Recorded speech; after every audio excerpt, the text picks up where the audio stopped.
South India shopping mall, the wedding మంత్ర, సరికొత్త wedding collection, south India shopping mall.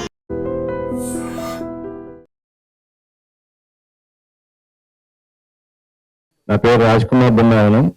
ఇంతకుముందు రేష్మాస్ banner మీద విజయేంద్ర ప్రసాద్ గారితో Srivalli movie చేసామండి. ఇప్పుడు స్నాప్ అండ్ క్లాప్ అనే ఎంటర్టైన్మెంట్స్ అనే ఒక బ్యానర్ మీద చేస్తామండి.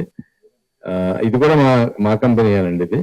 ఈ బ్యానర్ మాదే. ఇది కూడా గ్యాంబులర్స్ అనే మూవీ చేస్తాం. సంగీత్ శోభన్ గారు నటించారు. ఇది చాలా బాగా వచ్చిందండి. Class and mass entertainer. అందరూ చూసి ఆశీర్వదించాలని కోరుతున్నాను. ప్రెస్ వాళ్ళు కూడా ఇంతకుముందు మమ్మల్ని బాగా ఆదరించారు శ్రీవల్లి చేసినప్పుడు.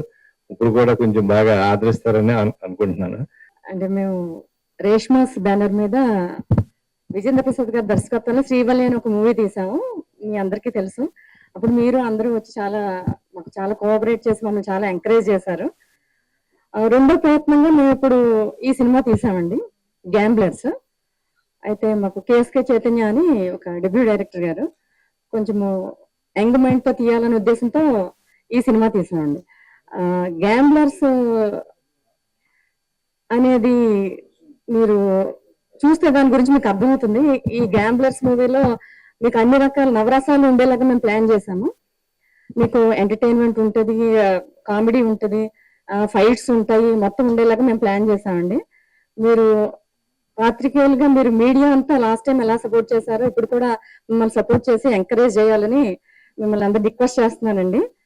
సో ఈ గ్యాంబ్లర్స్ తర్వాత కూడా మేము అప్పటి నుంచి శ్రీవల్లి సినిమా తర్వాత కూడా మేము మూవీస్ చేయాలని కథలు వింటూ వచ్చామండి. కాకపోతే ఏంటంటే మధ్యలో కొంచెం కోవిడ్ వచ్చి మాకు కొంచెం అంతరాయం కలిగించింది. మా రేష్మా స్టూడియోస్ కథలు చెప్పడానికి వచ్చిన వాళ్ళు అందరికీ తెలుసు. మా ఆఫీస్ అక్కడే ఉంది అప్పటి నుంచి ఇప్పటిదాకా. సో కొన్ని మంచి సినిమాలు ఇంకా వేరే సినిమాలు కూడా ప్లాన్ చేశాము. సో దానికి ముందుగా మేము గ్యాంబ్లర్స్ అనేది వర్కౌట్ అవడం జరిగింది. దీని తర్వాత కూడా మేము కొంచెం రిగరస్ గానే చేయాలని అనుకుంటున్నాము.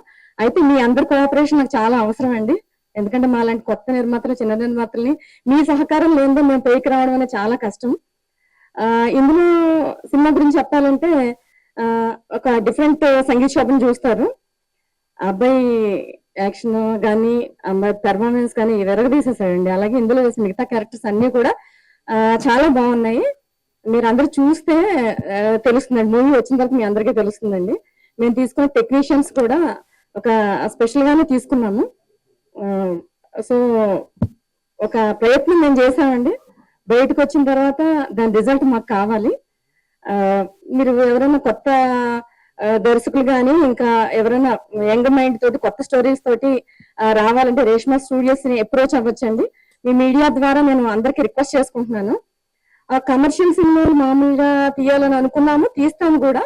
అలాగే దాని సైడ్ బై నాకు స్నాప్ అండ్ క్లాప్ మీద ఇలా కొత్త డైరెక్టర్స్ తోటి కొత్త కథలు చేయాలని ఒక కోరిక ఉండింది. సో మాకు పెద్ద ప్రాజెక్ట్స్ కూడా అనౌన్స్ చేస్తాం త్వరలోనే. అప్పుడు కూడా మీ అందరి సహకారం మాకు ఇలాగే ఉండాలని, కోఆపరేట్ చేయాలని కోరుకుంటున్నానండి. ఈ మీడియా మిత్రులందరూ వచ్చి ఇక్కడ మా ట్రైలర్ లాంచ్కి వచ్చి మమ్మల్ని ఇలా ఆశీర్వదించినందుకు చాలా థ్యాంక్స్ అండి. మాకు మైత్రి మూవీ మేకర్స్ చాలా కోఆపరేట్ చేస్తున్నారు. నైజాం అంతా కూడా వాళ్ళు రిలీజ్ చేసి పెడుతున్నారు. ఈ మీడియా పరంగా మాకు మైత్రి వాళ్ళకి చాలా థ్యాంక్స్ చెప్తున్నానండి. ఆదిత్య మ్యూజిక్ వాళ్ళు మంది శ్రీవల్లికి వాళ్ళే చేశారండి, ఇప్పుడు వాళ్ళే చేస్తున్నారు. వాళ్ళ కోఆపరేషన్ చాలా బాగుందండి. So I thank Mythri and Aditya music ని చాలా రుణపడి ఉంటాను నేను. వాళ్ళు చాలా థ్యాంక్స్ చెప్తున్నానండి. అలాగే రేష్మాస్ మీద వచ్చే మిగతా ప్రాజెక్ట్స్ కూడా ఇంట్రెస్టింగ్ గా ఉంటాయని నేను అందరికీ తెలియజేసుకుంటున్నానండి. మేడం జూన్ 6th ఇది థియేటర్స్ లోకి వస్తుందండి. సో మీరు అందరూ దాన్ని చూసి ఆనందించి మమ్మల్ని ఆశీర్వదించాలని కోరుకుంటున్నానండి. అలాగే సినిమాలో క్లైమాక్స్ లో ఉన్న ఫైట్స్ కానీ అంజీ మాస్టర్ గారు చేశారు. అసలు చాలా బాగుంటాయి. గన్స్ తోటి ఒక మంచి ఫైట్స్ కంపోజ్ చేసి పెట్టారు మాకు. అంటే సినిమా మొదటి నుంచి కూడా ఇంట్రెస్టింగ్ గా ఉంటది సార్. మొదటి నుంచి ఏ క్యారెక్టర్స్ అయితే ఎంటర్ అవుతా ఉంటాయో లాస్ట్ కి వచ్చేసరికి ప్రతి క్యారెక్టర్ కి ఒక క్యారెక్టర్ ఆర్క్ అనేది ఉంటుంది మా సినిమాలో. సో ప్రతి క్యారెక్టర్ కి ఒక పర్పస్ ఉంటుంది. అలాగే క్లైమాక్స్ లో వచ్చే ఫైట్ కూడా అసలు చాలా బీభత్సంగా ఉంటుందండి. సో మీ అందరూ ఒక కొత్త సంగీత్ని అలాగే కొత్త యాక్టర్స్ ని ఎవరెవరు యాక్ట్ చేస్తారు వాళ్ళందరినీ కూడా ఇదివరకు చూసిన దానికంటే మా దాంట్లో పెర్ఫార్మెన్స్ మీకు కొత్తగా కనపడుతుంది. సో మీరందరూ కూడా ఎందుకంటే మీడియా అనేది ఒక ప్రొడ్యూసర్ కి ఒక ప్రేక్షకుడికి మధ్యలో ఉండే మీడియా అండి. అది ఒక ఏమంటారు, ఒక మీడియేటర్స్ మీరు. సో మీ ద్వారా ప్రేక్షకుల దగ్గరికి మేము వెళ్ళాలని కోరుకుంటున్నాము. మా గురించి మంచి ప్రేక్షకులకు మంచి అభిప్రాయం కలిగేలాగా మీరు మాకు సహకరిస్తారని కోరుకుంటున్నానండి. Thank you very much. నా పేరు కేఎస్కే చైతన్య. నాకు సునీత మేడం అండ్ రాజ్ కుమార్ గారు స్టోరీ చెప్పంగానే వెంటనే ఒప్పుకున్నారు. స్టోరీ వినగానే వాళ్ళు ఎంత ఎగ్జైట్ అయ్యారో మీరందరూ కూడా చూసినప్పుడు అంత ఎగ్జైట్ అవుతారు అనుకుంటున్నాను. ఇట్స్ అ ఫుల్ ప్యాకేజ్ అండి, చాలా బాగుంటుంది. తెలుగు ఇమోషన్స్ గానీ, తెలుగు ఫీలింగ్స్ గానీ, కామెడీ గానీ, గ్లామర్ గానీ అన్ని ఎలిమెంట్స్ కలిపి దీన్ని చేసాము. హోల్ అండ్ సోల్ మీరు అందరూ ఫ్యామిలీస్ తో వచ్చి హ్యాపీగా థియేటర్స్ లో ఎంజాయ్ చేయొచ్చు. టీమ్ గా కూడా మేము చాలా కష్టపడ్డామండి. Where all youngsters. మా డిఓపి ప్రేమ్ గానీ, మ్యూజిక్ డైరెక్టర్ శశాంక్ గానీ, ఫైట్స్ అంజీ మాస్టర్ చేశారు. చాలా బాగుంటుందండి. ఫిల్మ్ మొత్తం మీరు ఎంగేజ్ అవుతారు. అండ్ లాస్ట్ 20 minutes, మామూలుగా అందరూ first 20 minutes, first 10 minutes miss అవుద్ది అంటారు. But I'm telling last 10 minutes మీకు చాలా చాలా హైప్ తీసుకొస్తుంది మూవీకి. సో యా అండి, ఇంకా ఎవరైనా పేరు మర్చిపోయినా నా టెక్నీషియన్స్ కానీ, నా యాక్టర్స్ కానీ, సంగీత్ కానీ. సంగీత్ ఇప్పటిదాకా మనం ఒక యాంగిల్ లో చూసాము. సంగీత్ పొటెన్షియల్ ఏంటో అందరికీ తెలియదు. దాన్ని ఆల్రెడీ మేము చూసేసాము. June 6 మీరు కూడా చూస్తారు అనుకుంటున్నాము. సో మీ అందరి బ్లెస్సింగ్స్ కావాలండి. Thank you so much. So debut director గా ఇప్పటివరకు మీరు చాలా కథలు రాసుకుని ఉంటారు. ఇప్పుడు ఈ కథతో రావడానికి ఏమైనా రీజన్ ఉందా? ఏమైనా అంటే ఏమైనా ఇప్పుడు గ్యామ్లింగ్ గురించి ఏమైనా స్వీయ అనుభవాలు చూసిన అనుభవాలు ఏమైనా ఉన్నాయా దీంట్లో? డెఫినెట్ గా మన తెలుగు సినిమాలో ఎలిమెంట్స్ ఉంటాయో వాటన్నిటితో వేయాలని ఏ డైరెక్టర్ ఉంటుందండి. నేను వాటిని కలుపుకుంటూ కొత్తగా ఏమైనా చెప్పొచ్చు అనే ఒక ఫీలింగ్ నాకు ఫస్ట్ నుంచి ఉందన్నమాట. సో దీంట్లో ఏది తక్కువ కాదు, బట్ బ్యాక్ డ్రాప్ చాలా ఫ్రెష్ అనిపిస్తుంది మీకు. ఆ సెటప్ కానీ అది కానీ ఏదైనా నేనంటే కొత్తగా డిఫైన్ చేసుకోవాలి కదా. చాలా సినిమాలు వస్తున్నాయి ఈ రోజుల్లో. So how to make this film అని నేను వర్క్ చేశానండి. సో బేసికల్ గా కథ చిట్మిడి విజయ్ గారు అని బాహుబలికి డైలాగ్స్ ఇచ్చారు. సో ఆయన కథ రాశారు. సో ఆయన రాజమౌళి స్కూల్ కాబట్టి వాళ్ళు ఖచ్చితంగా పల్స్ పట్టుకుని రాస్తారు. సో దాని మీద నేను ఒక ఇంట్రెస్టింగ్ బ్యాక్ డ్రాప్, దాని మీద గ్యాంబ్లింగ్, కాస్ట్యూమ్స్ బాగా వర్క్ చేసుకుని అశ్వంత్ బైరి అని చెప్పి గాజీ లాంటి పెద్ద పెద్ద సినిమాలు చేశాడు ఆయన. సో మ్యూజిక్ డైరెక్టర్ కూడా శశాంక్ అని ఆర్హమన్ స్కూల్లోని చేశాడు. మేమంతా షార్ట్ ఫిల్మ్స్ చేసేవాళ్ళం అండి. సో మా టీం అంతా కలిపి ఈ సినిమాలో ప్రతి విజువల్, ప్రతి షార్ట్ ఫ్రెష్ గా ఉండాలని ఒక మంచి సినిమాని ది బెస్ట్ యాంగిల్ లో ప్రజెంట్ చేశామండి. సో అది మీకు ట్రైలర్ చూస్తే అర్థం ఉంటుంది, సినిమా చూస్తే ఇంకా బాగా అర్థం అవుతుంది. ఇప్పుడు బెట్టింగ్ యాప్స్ మీద కొంచెం ట్రెండింగ్ మన జరిగింది కదా, ఒక ఇష్యూ జరిగింది కదా, దానికి సంబంధించిన ఏమైనా ఉంటుందా దీంట్లో ఏమైనా, లేకపోతే మన మెసేజ్ ఏమైనా ఉంటుందా దీంట్లో? దీంట్లో మెసేజ్ అయితే ఉంటుందండి, కాకపోతే కాన్సిక్వెన్సెస్ ఏంటనే ఉంటాయి. సో ఇప్పుడు రీసెంట్ గా IPL కానీ, లేకపోతే మీరు చెప్పినట్టు ప్రమోషన్స్ కానీ, ఇవన్నీ ఏంటంటే గ్యాంబ్లింగ్ చేయమని చెప్తుంటాయి. మేము అలా ఏం చెప్పట్లేదు. గ్యాంబ్లింగ్ చేస్తే ఏమవుతుంది, ఇప్పుడు ఈ జనరేషన్ కి, ఇప్పుడున్న ఆడియన్సెస్ కి మనం ఏం చేయాలో ఏం చేయకూడదో చెప్పే అంత లేదనుకుంటున్నాను నేను social media and all. So cinema చూస్తే ఏదో ఇలా చేస్తే ఇలా అవుతుందా అని అర్థం చేసుకుంటాము. అండ్ మా కీ డైలాగ్ వచ్చేసి జూదం ఎక్కడ ఆపాలో తెలియాలి, యుద్ధం ఎక్కడ మొదలు పెట్టాలో తెలియాలి అని. సో అదేనండి, ఏదైనా లిమిట్ దాటితే అది చెడ్డదే, అమృతంగా ఎక్కువ అయితే మంచిది కాదంటారు. సో అదే నేను ఫాలో అయ్యిందండి దీంట్లో. Thank you. ప్రొడ్యూసర్ గారు, మేడం మైత్రి వాళ్ళు రిలీజ్ చేయడం మీకు ఎలా అనిపిస్తుందండి? అంటే సినిమా చూసారా వాళ్ళు? చూసిన తర్వాత మీకు ఇచ్చిన ఫీడ్బ్యాక్ ఏంటి? అంటే వాళ్ళు రిలీజ్ చేయడం ఎవరికైనా గ్రేట్ థింగ్ అండి. మాలాంటి ప్రొడ్యూసర్ ఎంకరేజ్ చేయడం అంతా అది మాకు నిజంగా ప్లస్ అని అనుకోవాలండి. వాళ్ళైతే మూవీ ఏం చూడలేదు సార్. చూడకుండానే మేము వెళ్ళి రిక్వెస్ట్ చేసాము, స్టోరీ వచ్చాక చెప్పాను సార్. దాన్ని బట్టి వాళ్ళకు కూడా మాలాంటి వాళ్ళని ఎంకరేజ్ చేయాలని బహుశా ఒక మంచి ఇది ఉండొచ్చు. సో అందుకే నేను వాళ్ళు చాలా థ్యాంక్ఫుల్ అని చెప్తున్నాను సార్. సేమ్ క్వశ్చన్ కంటిన్యూస్ ఉంది. అంటే మైత్రి వాళ్ళు రిలీజ్ చేస్తున్నారు కదా, సో ఎన్ని థియేటర్స్ లో రిలీజ్ చేస్తున్నారు ఓవరాల్ గా? ఇంకా లిస్ట్ కంప్లీట్ గా రాలేదు సార్ మనకి. నైజాం అంతా మైత్రి వాళ్ళు రిలీజ్ చేస్తున్నారు సార్, వేరే చోట వేరే వాళ్ళు రిలీజ్ చేస్తున్నారు. 2 days లో లిస్ట్ వస్తుంది సార్ మనకి. ట్రైలర్ అది చాలా బాగుంది చూడడానికి. అంటే ఈ క్యామ్లర్స్ ఇవన్నీ చూసుకుంటే మెయిన్ గా ఎక్కువ ఇట్లాంటివన్నీ గోవా అటు సైడ్ ఎక్కువ జరుగుతూ ఉంటాయి ఇలాంటివన్నీ. సో ఇది మొత్తం అంటే ఇక్కడ జరుగుతున్నదా స్టోరీ, లేకపోతే గోవా అటు సైడా? అంటే ఇది ఎక్కడ అనేది మనం స్పెసిఫిక్ గా చెప్పలేదు సార్. అది ఒక సీక్రెట్ క్లబ్, ఒక సీక్రెట్ క్యాజినో అంతే. అంటే ఒక డార్క్ దీంట్లో ప్లేస్ లో జరిగేది. కొంచెం ఎక్కువ అమౌంట్స్ తో గ్యాంబ్లింగ్ ఎక్కడ జరిగినా అది ఓపెన్ గా ఉండదు కదా. అంటే మనం కథలు రాసుకునేప్పుడు కథ పరంగా ఎక్కువ ఊహతో చేసేదే ఉంటుంది, కానీ యాక్చువల్ గా అది ఉంటుందా లేదా అనేది క్వశ్చన్ కాదు సార్. అలా ఒకలాంటి క్లబ్ ఉంటే కనుక అక్కడికి ఓన్లీ కొంతమందికి లిమిటెడ్ ఎంట్రీ ఉంటుంది సార్. ఎవరు పడితే వాళ్ళు వాకింగ్ చేసే క్యాజినో కాదు అది. అక్కడికి వెళ్ళడానికి అర్హత ఉండాలి, వాళ్ళకి ఒకటి ఉండాలి, ఆ కాన్సెప్ట్ తో చేసింది అనమాట. అలాంటి ఒక ప్లేస్ ఉంటే, అలాంటి ఒక ప్లేస్ కి వెళ్ళిన తర్వాత వాళ్ళు ఏదైనా కోల్పోతే అప్పుడు దానికోసం మళ్ళీ ఎవరన్నా కోల్పోయిన దానికోసం ఎవరెవరు వచ్చారు, ఏం చేశారు అనేది మెయిన్ కాన్సెప్ట్ అండి. ఓకే అండి, ఆల్ ది బెస్ట్ అండి. Thank you. డైరెక్టర్ గారు. చూడండి. హాయ్ అండి, మంచి సాంగ్ చాలా బాగుంది అండ్ ట్రైలర్ కూడా చాలా బాగుంది. బట్ గ్యాంబ్లర్స్ కాన్సెప్ట్ లో చాలా మూవీస్ వచ్చినాయి అండ్ ప్రతి దగ్గర జరిగే కాన్సెప్ట్ ఇది. లైక్ ఐదర్ వెళ్తే ఎవరి కోసం వెళ్ళి లేకపోతే అక్కడ ఏదో పోగొట్టుకోవడం.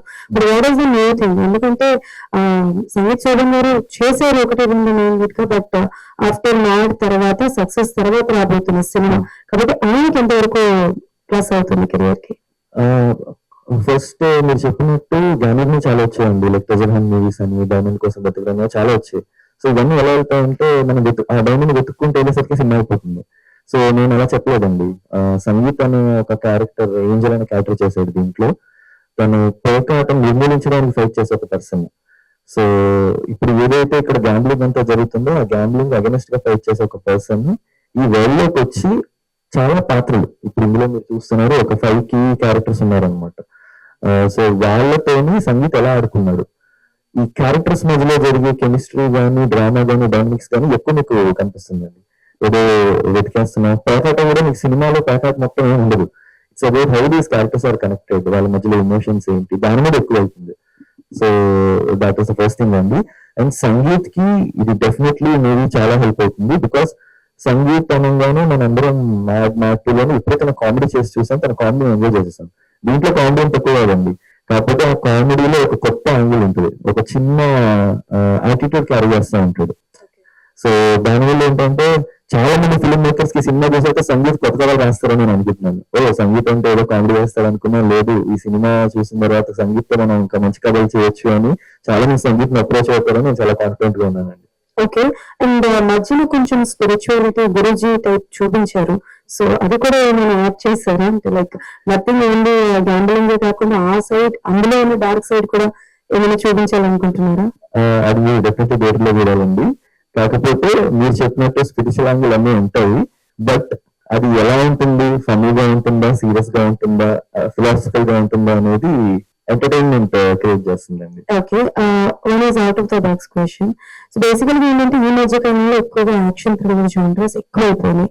అయితే యాక్షన్ థ్రిల్లర్ లేదు అని అంటే like time traveller or else full comedy genre వెళ్తున్నారు.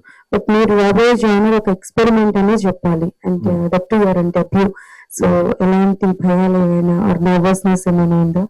అంటే ఎక్స్పెరిమెంట్ చేసినప్పుడు ఫీల్ కాలేదండి, ఎందుకంటే ఇప్పుడు ఫర్ ఎగ్జాంపుల్ హాలీవుడ్ సినిమాలో సడన్ గా తెలుగు కథలు వెళ్ళిపోయారు అనుకోండి, నాకు తెలిసి తెలిసింది అయిపోతుంది. సో ఈ సెటప్ లోకి వెళ్ళేది ఒక భీమవరంలో పనిచేసుకునే వెయిటర్, అమలాపురంలో యాక్టర్ అనుకున్న ఒక అమ్మాయి, అక్కడే సైకిల్ టైర్ షాప్ లో పనిచేసుకునే ఒక అబ్బాయి, ఇలా మన తెలుగు పాత్రలు అందరూ ఈ కథలోకి వెళ్ళి దాన్ని ఒక పూర్తి తెలిసిన మీద మార్చారు అనమాట. సో వాళ్ళు ఇచ్చే ఎంటర్టైన్మెంట్ కానీ మాస్ ఆడియన్స్ కి, క్లాస్ ఆడియన్స్ కి అందరికీ నచ్చుతుంది. సో నేను అది బ్యాలెన్స్ చేసాను అనేది నేను చాలా స్ట్రాంగ్ గా ఫీల్ అవుతున్నాను అనమాట. ఓన్లీ ఎక్స్పెరిమెంట్ చేసేసి జనాలకు బోర్ కొట్టించే ఉద్దేశం నాకు లేదు, because it has to be overall entertainer. So ఆ కేర్ నేను డెఫినెట్ గా తీసుకున్నాను. సో ఆ విషయంలో నాకు కాన్ఫిడెన్స్ ఉంది తప్ప ఎటువంటి భయం లేదండి. సో గ్యాంబ్లర్స్ కి ఏ జనరల్ వేస్తారు మీరు?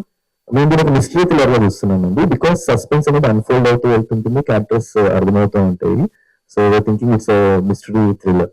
సో బాగుంటుంది, it's a fresh experience for everyone. So mystery thriller, sorry కొంచెం ముందే అవుతుంది but still. So mystery thrillers అనగానే స్క్రీన్ ప్లే అనేది వెరీ ఇంపార్టెంట్. ఈ మధ్యకాలంలో స్క్రీన్ ప్లేస్ ని ఎక్కువగా చూస్తున్నారు, ఎక్కువగా అబ్జర్వ్ చేస్తున్నారు, కాబట్టి దానికి సంబంధించి ఎలాంటి జాగ్రత్తలు తీసుకున్నారు? సో బేసికలీ నేను డెఫినెట్లీ నాకు ఇది ఫస్ట్ సినిమా కాబట్టి విజయ్ చిట్మిడి గారిని, ఆయన మన బాహుబలి టీమ్ లో ఆయన వర్క్ చేశారండి. He gave dialogues to it. ఆయన నా గురువు గారు.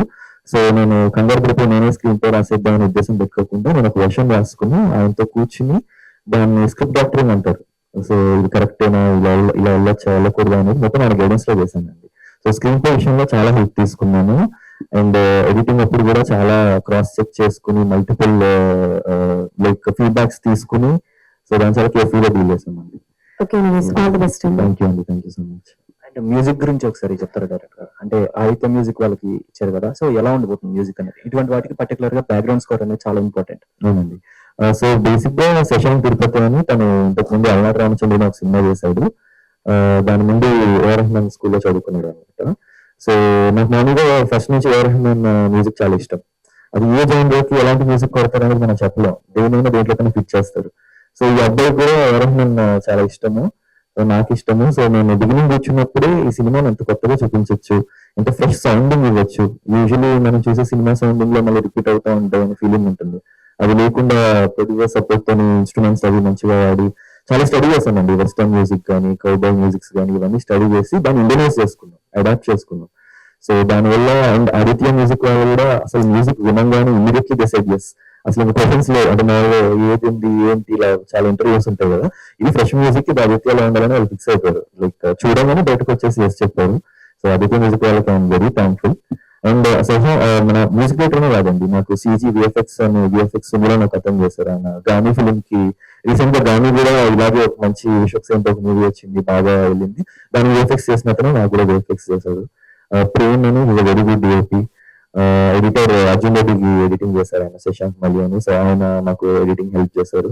అండ్ సౌండ్ డిజైన్ సురేష్ గారు కానీ our all team everybody is done very well అండి. అంటే every work will be different, కొత్త వర్క్ మీరు చూస్తారు. ఐ డెఫినెట్లీ ప్రామిస్ చేయగలుగుతారు. అండ్ సునీత గారు ఎందుకని పర్టికులర్ గా June 6th థియేటర్స్ కి రావాలనుకుంటున్నారు? June 6th రావాలని మేమేం అనుకోలేదు సార్. చిన్న సినిమాలు మీకంటే మాకు ఎక్కువ తెలియదు సినిమాల గురించి. సరే ఒక సినిమాకి డేట్ రావడం అనేది మన చేతుల్లో ఉండదు సార్. ముందు పెద్ద పెద్ద సినిమాలు ఉన్నాయి, అవన్నీ చూసుకొని మాలాంటి వాళ్ళు రావాల్సి ఉంటుంది. ఆ రకంగా అటు ఇటు చూస్తే నాకు June 6th దొరికింది సార్. సో అందువల్ల June 6th రావాల్సి వస్తుంది. సో అందువల్ల కొంచెం ప్రమోషన్స్ లో అందరిని ఇంక్లూడ్ చేయడం కూడా నాకు అందువల్లే కష్టం అవుతుంది సార్. ఆఫ్టర్ ఆల్ నాకు మూవీ ఆ డేట్ కి రావడం అనేది ఇంపార్టెంట్ కాబట్టి నేను 6th వస్తున్నానండి. అందరూ కూడా ఆ డేట్ బాగుంటుంది అన్నారు. థియేటర్స్ లో కూడా నాకు ఆ డేట్ దొరికింది అండి. డైరెక్టర్ గారు అంటే ఇప్పుడు క్యాష్ కానీ దీన్ని బట్టి కానీ అంటే ఇవన్నీ ఆడి పైకుంటే కొంచెం ఇంపాక్ట్ ఎక్కువ ఉంటుంది రైటింగ్ లో గట్ట. మీరు ఏమైనా ఎక్స్పీరియన్స్ ఉందా లేకపోతే ఇన్పుట్స్ ఏమైనా తీసుకున్నారా మీ ఫ్రెండ్స్ దగ్గర గట్ట? నాకు అసలు ప్యాకెట్ అవ్వడం రాదండి, కానీ దానివల్ల విక్టిమ్స్ నేను చాలా మంది చూసానండి. మా ఫ్రెండ్స్ లోనే, మా సర్కిల్లో, మా ఫ్యామిలీలో కూడా లైక్ చాలా చూసాను. నేను చూడడం వల్ల నష్టపోయిన వాళ్ళని చూసాను. ఆ పెయిన్ చాలా దారుణంగా ఉంటుందండి. అంటే సడన్ గా ఒక పీక్ వెళ్ళిపోయి అంత వచ్చేసింది, నాకు 10 లక్షలు వచ్చింది, ఇంకొక 2 రూపాయలు అంటే 20 వస్తున్న దగ్గర మొత్తం అంత పోద్ది. ఆ పెయిన్ అంటే కొంతమంది ఎందుకు లైఫ్ చేంజింగ్ డెసిషన్స్ తీసుకుంటారంటే దాన్ని మనం ఎక్స్పీరియన్స్ చేయలేం. అంటే ఆడొచ్చేమో నాకు తెలియదు కానీ ముందు ఆడితే ఏమైతే తెలుసుకోవాలి. సో అది నేను తెలుసుకుని దాన్ని దీంట్లో ఇన్కార్పొరేట్ చేశానండి. ఓకే, ఒకవేళ మూవీ చూసినప్పుడు గ్యాంబ్లింగ్ ఆడే వాళ్ళు మారే అవకాశం ఏముందంటారా? అదే నేను చెప్తున్నా కదా, మనం ఎన్ని మోరల్స్ చెప్పినా ఎంత ఫిలాసఫీ చెప్పినా చేయాల్సిన వాళ్ళు చేస్తారండి. సో మనం టర్మ్స్ అండ్ కండిషన్స్ అప్లైడం బట్టి ఇది ఇలా జరుగుద్ది, మీరు ఏం చేస్తారో చేయండి అని చెప్పడం తప్ప మనం ఏం చేయలేము. బట్ నేనే బిలీవ్ చేస్తున్నా అంటే అట్లీస్ట్ కొంతమంది అయినా కరెక్ట్ ఎవరో ఒక్క తీసుకున్న డెసిషన్ వాళ్ళు ఇంతమంది లేచి ఇలా అయిపోయి ఏంటి అంటే, ఇప్పుడు ఒక గ్యాంబ్లింగ్ ఆడితే నష్టపోయే దాంట్లో వాళ్ళ ఫ్యామిలీ ఉంటారు, ఫ్రెండ్స్ ఉంటారు, చాలా మంది ఉంటారు. సో ఈ సినిమాలో చాలా మంది విక్టిమ్స్ ఉంటారు. ఆయన చూసైనా సరే సరే ఏదో నా సైడ్ కోసం ఆడాను, బట్ నా వల్ల నా పేరెంట్స్, నా ఫ్రెండ్స్, నా ఫ్యామిలీ, నా వైఫ్, నా పిల్లలు ఎవరో ఎఫెక్ట్ అవుతారు కదా అనుకుంటే నేను చాలా హ్యాపీ. బట్ అది మంచి ఎట్లా కదండి. రాజ్ కుమార్ గారు, మీరు ఎప్పుడైనా వెళ్ళారా సార్ గోయల్, క్యాసినో కానీ తీనిపత్తిలు? క్యాసినోకి వెళ్ళామండి, కానీ చూస్తాం చెప్తే ఇప్పుడు ఆడలేదండి. మీరు ఇన్పుట్స్ ఏమైనా ఇచ్చారా డైరెక్టర్ గారికి? అండ్ ఇలా ఆడాలి, ఇలా ఉండాలి క్యాసినో అని చెప్పే అంతే అండి. ఆయన స్టోరీని బట్టి దాన్ని బట్టి డిస్కషన్ లో చెప్పాం కానీ స్టోరీ ఎన్విరాన్మెంట్ అంతా ఆగిందేనండి అంటారు. మొత్తం మీటింగ్ లో మీరు ఉన్నారు, మీరు ఏమైనా ఇన్పుట్స్ ఇచ్చారా? అంటే నేను US లాస్ వేగాస్ వెళ్ళానండి, మకావ్ అన్ని తెలిసి క్యాసినో వెళ్ళే కానీ ఇప్పుడు ఆడను, జస్ట్ చూసి వస్తా ఉంటాను అంతే అండి. నాకు అలవాట్లేదు గ్యామ్లింగ్ అయితే. Thank you sir, all the best. Very much.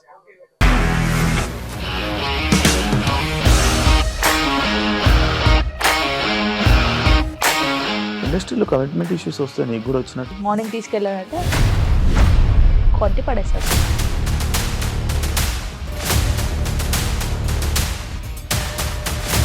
ఒక్కళ్ళు కూడా చూడలేదు ఈ సినిమా అని చెప్పడానికి కూడా చాలా ధైర్యం కావాలి. అది నిజం కదా, దాంట్లో ధైర్యం ఏంటి? ఇది నెక్స్ట్ డే ప్లేట్ మార్చేస్తే తప్పు కదా. As of now we are comfortable this అని నేను అనుకుంటున్నాను. రష్మిక గారిది మీది ఒకే ఊరు అంట కదా? నీకు కోపం వచ్చిందంటే బాగా తిట్టేత్తరా? తిట్టేద్దామండి. నిజంగా గేమ్ ని ఎలా చేంజ్ చేయగలిగారు? ఏపీఎస్ఎఫ్సి వాళ్ళకి 6 నెలల్లో నేను 6 లక్షలు కట్టా. బిజినెస్ చేయాలనుకుంటే it is as difficult as riding a tiger.